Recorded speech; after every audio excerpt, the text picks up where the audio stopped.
আমার ফজরের নামাজ প্রায় কাজা হয়, জোহরের সাথে মিলিয়ে জোহরের আগে সেই 2 রাকাত ফজরের কাজা পড়ে নেই, আমার নামাজ কি কবুল হবে?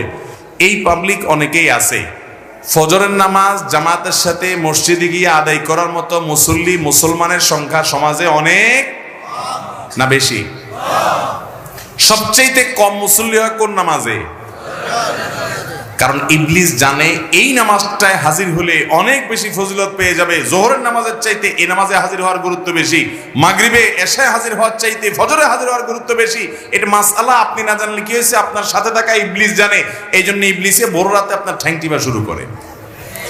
দেখবেন রাত 12টা 1টা 2টা পর্যন্ত ঘুম আসে না, ফেসবুক টিপতেছেন, ইউটিউব টিপতেছেন, মোবাইলে মুনাজাত ধরতেছেন, শয়তানের জিকির আজকার করতেছেন, এগুলো করতে করতে 12টা 1টা পর্যন্ত আপনার ঘুম আসে না।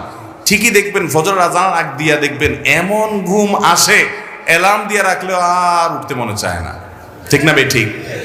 শয়তান তখন কি বলে? নবী করিম সাল্লাল্লাহু আলাইহি ওয়াসাল্লাম হাদিসে বলেছেন, শয়তান বলে ফজরের আজান হয়ে গেছে, অ্যালার্ম বাজছে, দেখতেছেন ঠান্ডা মাথায়, শয়তান বলে আরে রাত এখন অনেক বাকি।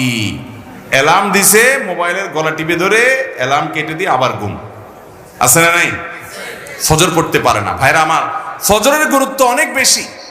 তো যেই মানুষ ফজরের নামাজ নিয়মিত জোহরের সাথে পড়ে, অনেকে আছে দেখবেন প্রবাসে অনেক ভাই আছে 7টা 8টা 9টার দিকে উঠা ফজর পড়ে, নিয়মিত যদি এরকম হয় তাহলে তার এ নামাজ হবে?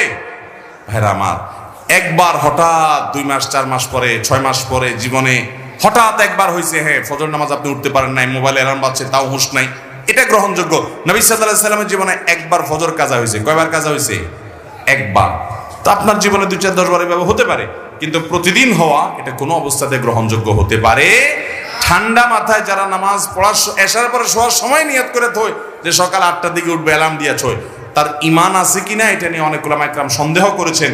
কারণ হলো ঠান্ডা মাথায় সে নামাজ পড়বে না, পরিকল্পনা করে সে শুয়েছে। আল্লাহ তাআলা আমাদেরকে ফজর নামাজ গুরুত্ব বোঝার তৌফিক দান করুন।